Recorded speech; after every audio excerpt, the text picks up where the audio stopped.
The night felt heavy before anything happened. The club was full, yet there was a particular stillness beneath the noise, the kind older people recognize immediately.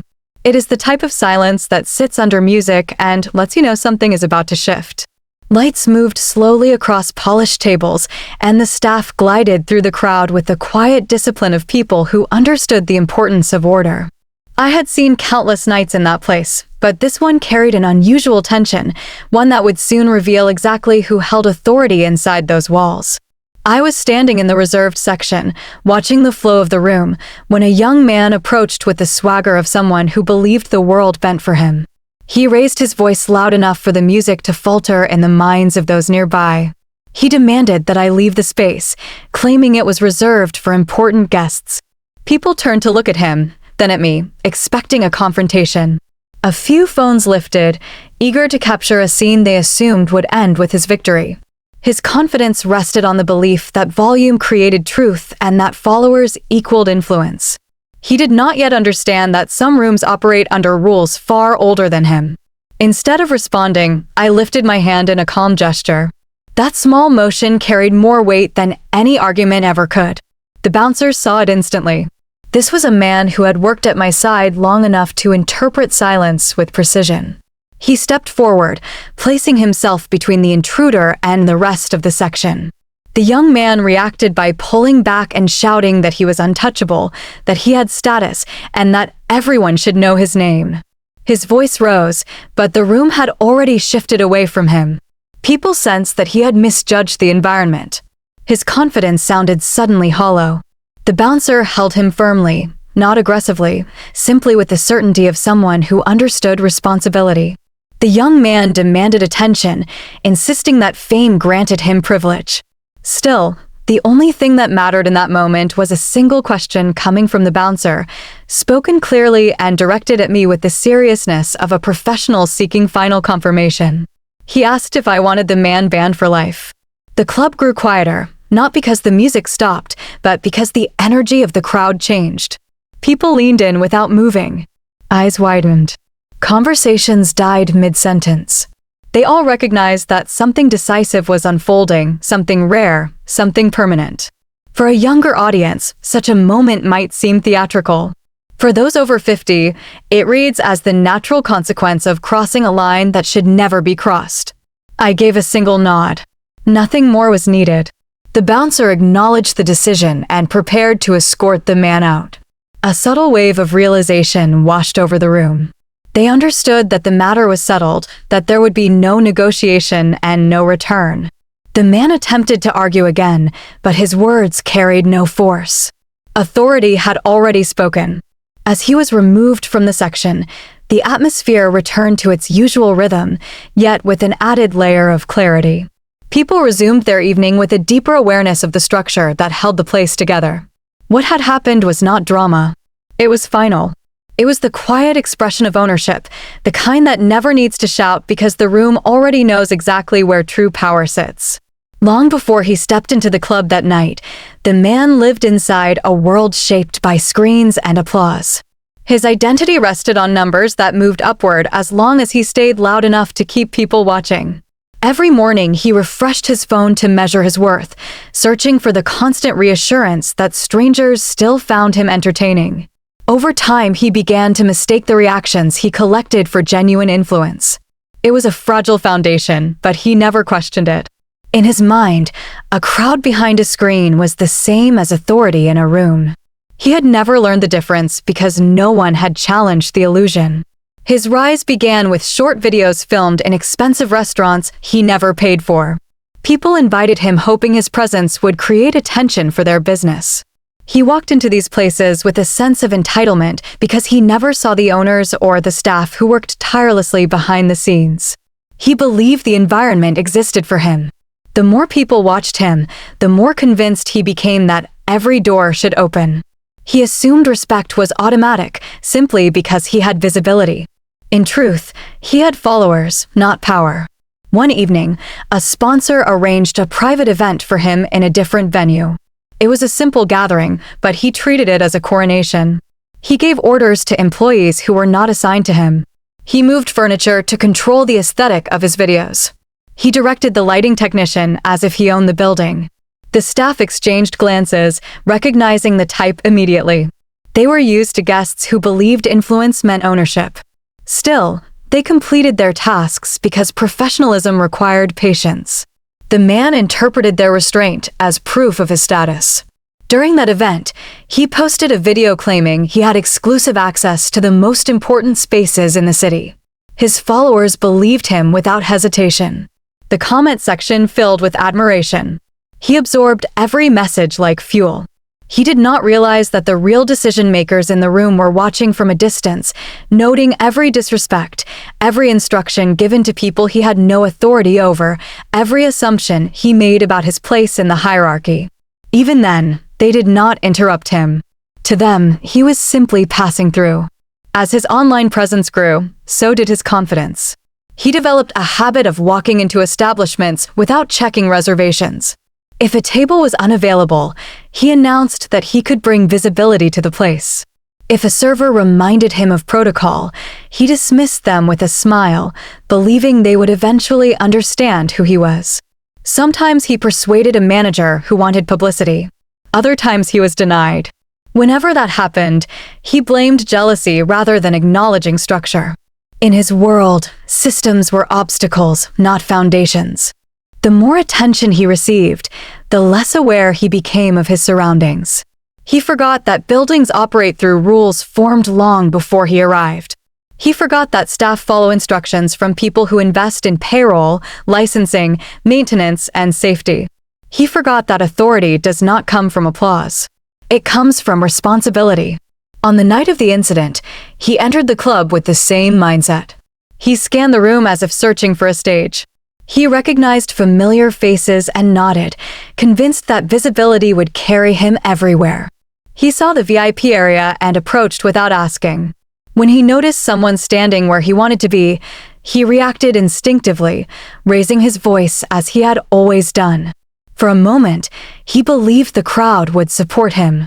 What he never realized was that attention collapses the moment it encounters a system it does not control. The club did not answer to followers. It answered to ownership. And in that world, his noise meant nothing. Most people walked into the club believing the atmosphere created itself. They admired the music, the lights, the seamless movements of the staff, but they never wondered who kept the entire structure standing. That was the luxury of guests. They consumed the experience without seeing the work behind it. The woman who owned the place preferred it this way. She stood just outside the center of attention, blending into the scene like someone who belonged there without effort. Many assumed she was another patron enjoying her evening, unaware that every detail of the night bent quietly around her presence. She had learned long ago that authority did not require volume. It required awareness and timing. So she walked through the building with the calm confidence of someone who knew exactly how close the walls were to her ideas and how much the business relied on her judgment. When she entered a room, the staff straightened without being told. The security team shifted into a more attentive stance. Not out of fear, but out of respect earned over years of consistent leadership. She never had to raise a hand or her voice. People simply understood who she was.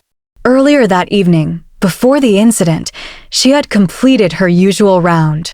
She checked the sound technician's station and noticed a minor issue with the left speaker. She quietly advised the team to correct it before the crowd became too dense. She visited the back bar to ensure the premium stock was secured. She asked a new employee if they felt comfortable with their responsibilities. She did all of this with a measured tone, never rushing, never drawing unnecessary attention. She knew that a business thrived when its leader understood the smallest details and addressed them before they became problems. When the young man began demanding space in the VIP area, she was already nearby. She saw him approach with the restless energy of someone searching for validation. She recognized his type instantly.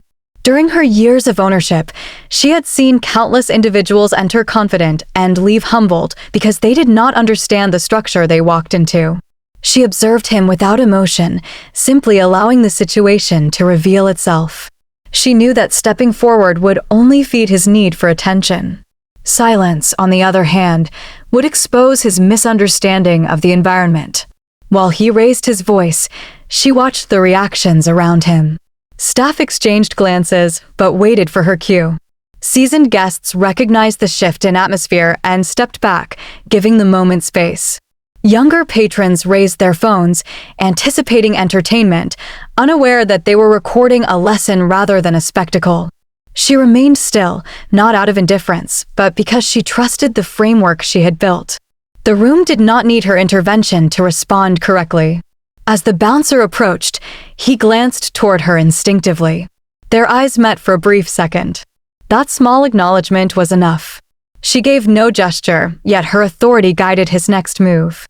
He addressed the situation professionally, with the discipline she had instilled in her team from the beginning. The young man interpreted the bouncer's action as an attack on his status. She interpreted it as the natural consequence of crossing a boundary that had been respected for years. Once the bouncer asked the question that would define the evening, she did not step closer. She simply allowed the system to continue. The man did not realize she was the one who designed that system. He believed she was another face in the crowd. He never understood that the room had already answered to her long before he raised his voice. She remained in the background as he was escorted out, maintaining the same calm expression she carried when she entered. For her, it was not punishment. It was preservation. She protected the environment she built with quiet precision. And in that silence, true authority revealed itself without a single word spoken. Most people believed a club existed for music, laughter, and celebration. They walked through the entrance thinking the night simply unfolded on its own, unaware that every detail was supported by foundations they never saw. The woman who owned the place understood that a club was not an escape from structure, but the result of structure. Everything the public enjoyed rested on systems that demanded precision, endurance, and a kind of vigilance most people only develop after years of responsibility. While others saw flashing lights, she saw contracts, regulations, and layers of obligation that shaped every hour of operation. Long before the doors opened each evening, her day began with tasks that required more discipline than glamour. She reviewed the license documents that allowed the club to operate legally, checking expiration dates and city regulations to ensure nothing slipped through unnoticed.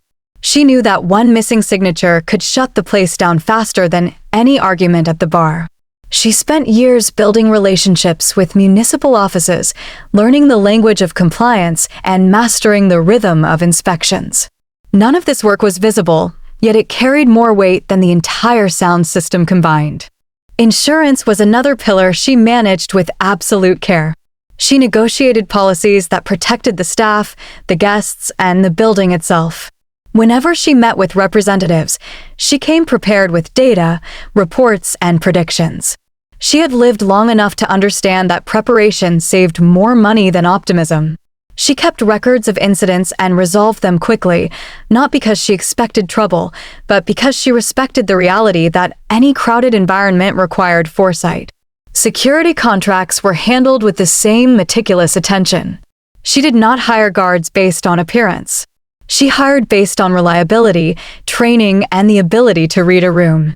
Before the club ever became popular, she spent evenings visiting other venues, quietly observing their operations. She took notes on protocols and asked discreet questions about emergency procedures. Over time, she selected a team that understood both firmness and restraint, qualities that older professionals value because they prevent chaos rather than react to it. The access list system she created evolved constantly.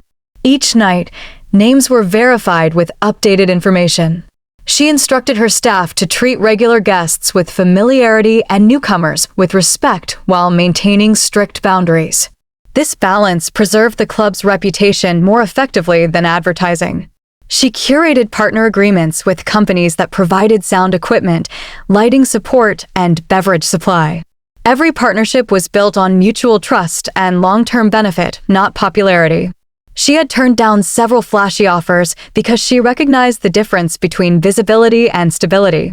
While the crowd saw dancing and celebration, she saw a controlled environment that required coordination similar to running a small city. Every bartender knew evacuation routes. Every server understood the seating flow. Every manager could locate the fire extinguishers with their eyes closed. She organized regular drills, believing that preparation protected lives more than hope ever could. This seriousness came from years of experience, the kind that teaches a person that good nights happen because someone worked quietly in the background. Her ownership was not loud, yet it reached every corner of the building. She adjusted lighting schedules to reduce electricity waste without affecting ambience. She updated payroll systems to ensure fair compensation. She analyzed weekend trends to prevent overcrowding. She established rules not to control enjoyment, but to safeguard it. The guests never noticed these controls, which meant she had succeeded. Structure is invisible when it is done well. This was the world the young man walked into without understanding its depth. He saw entertainment. She saw infrastructure. He used volume. She used systems.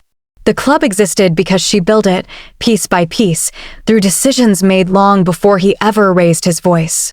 The moment that changed everything did not begin with a shout. It began with a step. A simple movement forward that crossed a boundary older guests in the room recognized immediately. He approached the edge of the VIP section with the confidence of someone who believed every barrier existed for others. The rope meant nothing to him. The staff standing nearby meant nothing to him.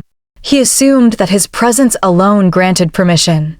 When he pushed the rope aside with his hand, he performed an act far more revealing than his later words. He declared that rules applied to everyone except him. A server attempted to redirect him gently, reminding him that the area was reserved. Instead of listening, he leaned closer, dismissing her presence with a gesture that carried arrogance rather than authority. People around him exchanged discreet looks. Those above 50 had seen this type many times before. They understood the danger in a person who believed access was a birthright. They watched quietly, knowing the situation would escalate not through conflict, but through consequence. The man continued forward, positioning himself beside guests who had earned their place through long-standing relationships with the club. He introduced himself loudly, hoping recognition would compensate for his intrusion. When they did not react with admiration, irritation flickered across his face. He interpreted their calm as disrespect rather than restraint. He raised his voice further, criticizing the seating arrangement and demanding that someone relocate to accommodate him.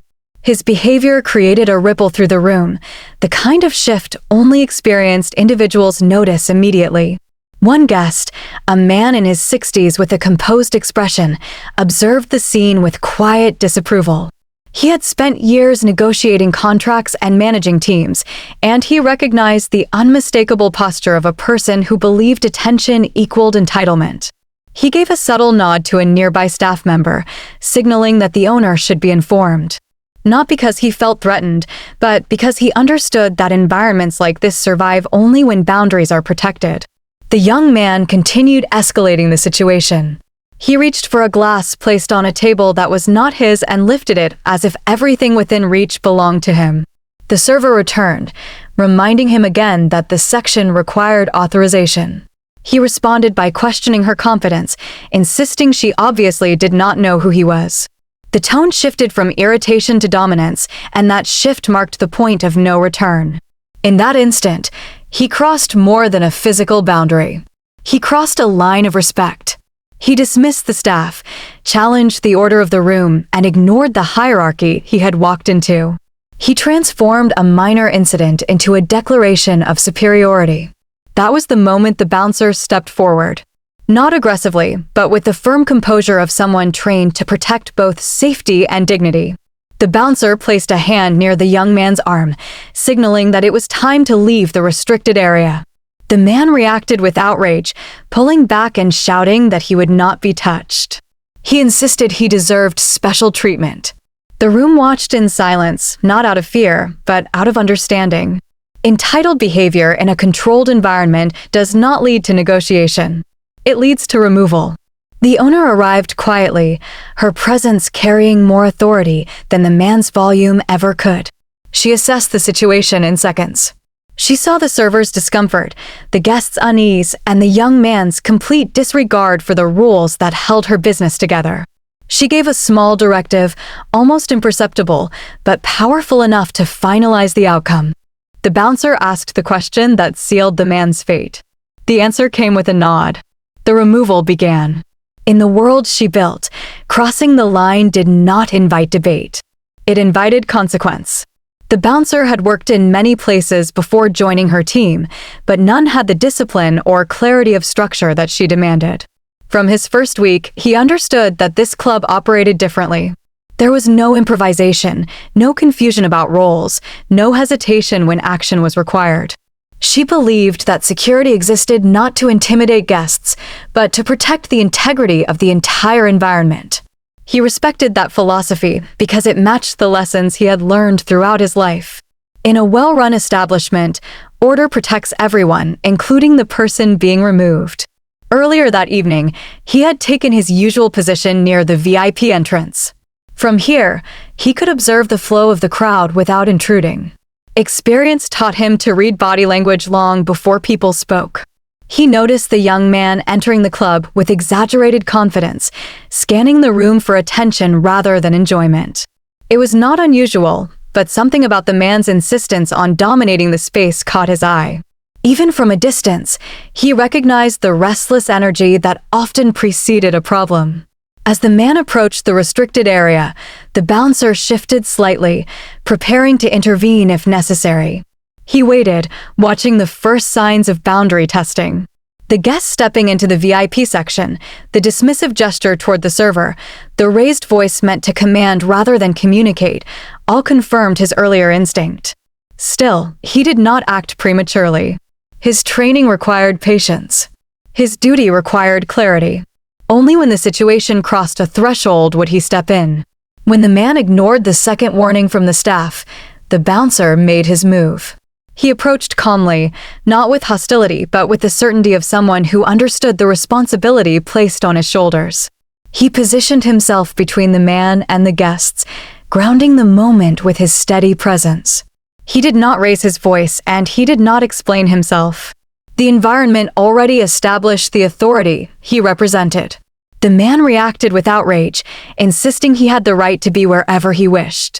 He pulled back sharply, expecting hesitation, expecting fear, expecting negotiation. Instead, the bouncer remained steady.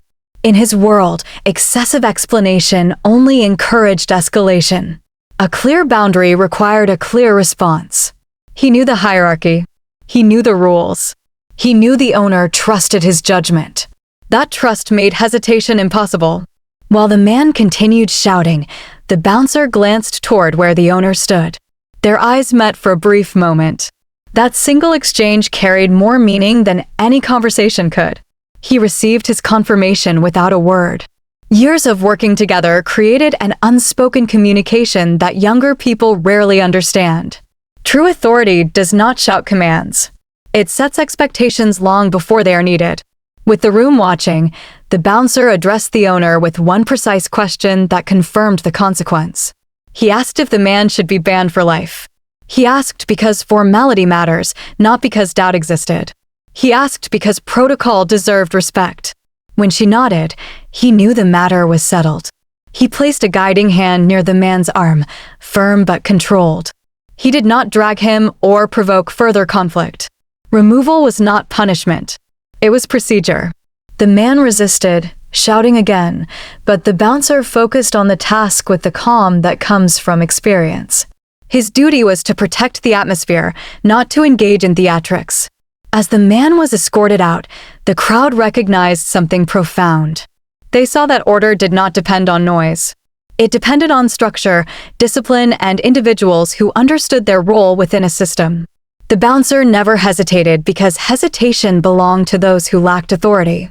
He simply enforced what the room already knew. Real power does not explain itself. It acts. The words spoken that night carried a weight the young man could not understand. When the owner approved the decision, she was not thinking only of the door he had walked through.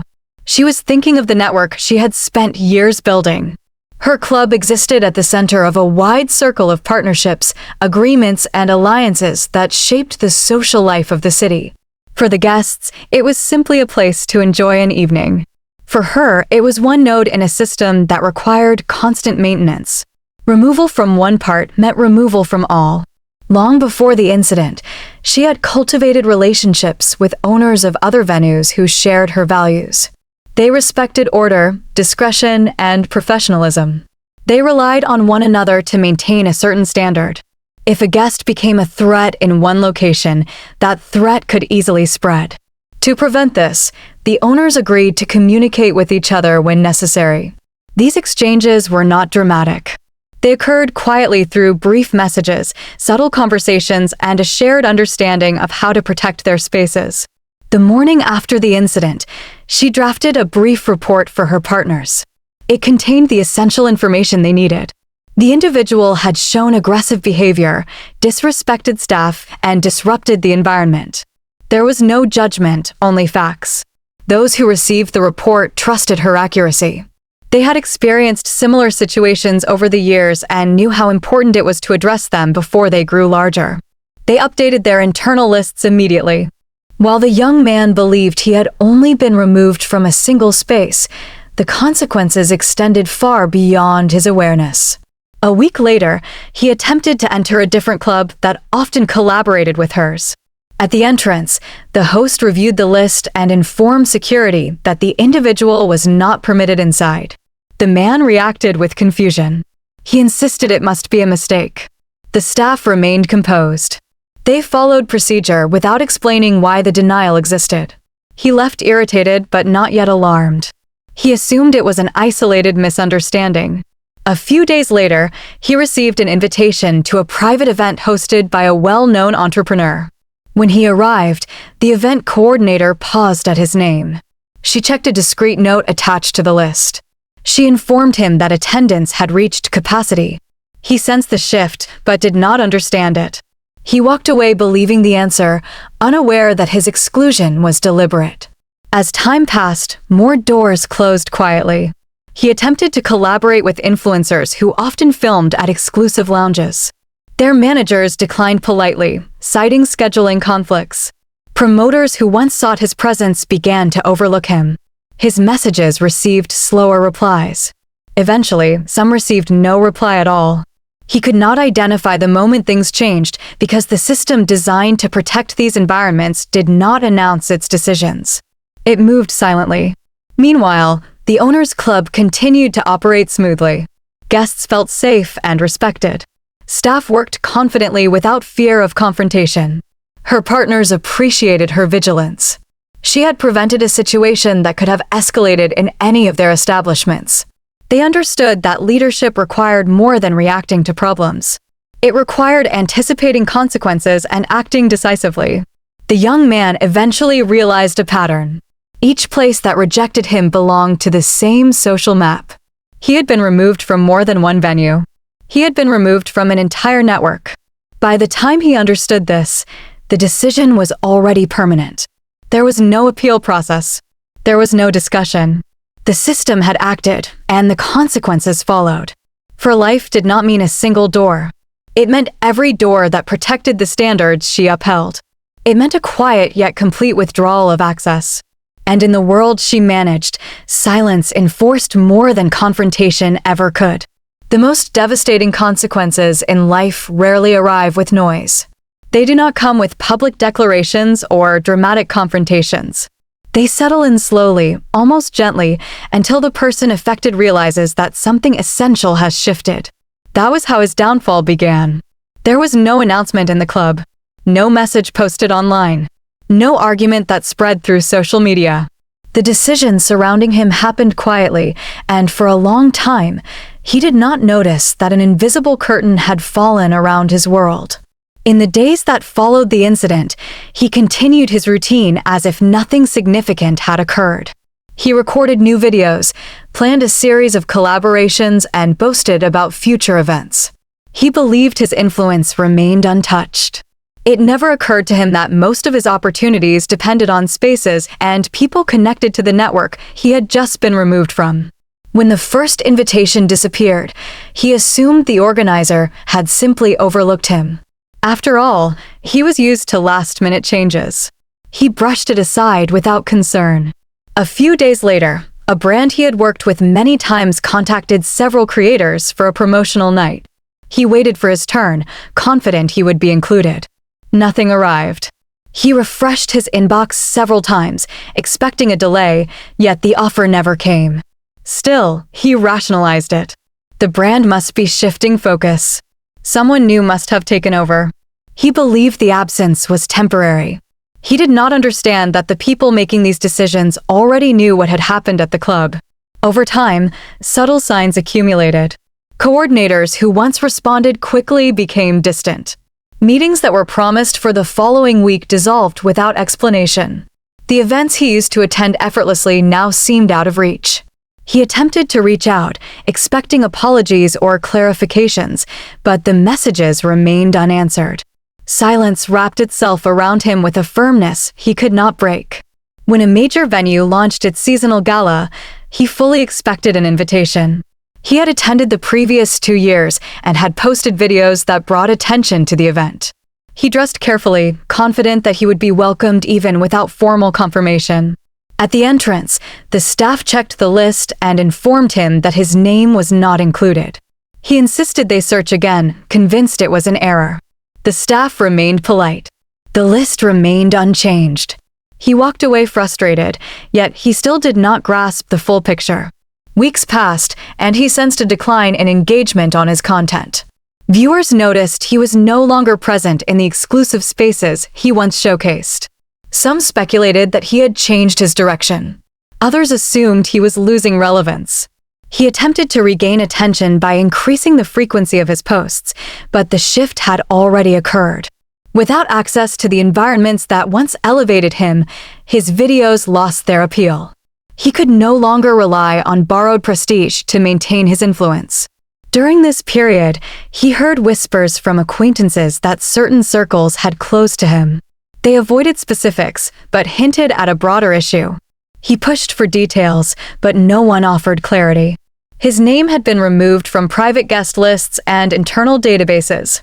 Coordinators, managers, and owners across the city shared a quiet understanding. He would not be invited again. One evening, as he scrolled through images of events he once attended, he realized that he had vanished from the spaces where he believed he belonged. There had been no confrontation, no argument, no public shaming, only absence. His downfall arrived without a sound. It unfolded exactly the way systems built on dignity and structure operate. There was no need for a warning. The doors simply closed. What he lost was not popularity. It was access. And access, once withdrawn silently, rarely returns.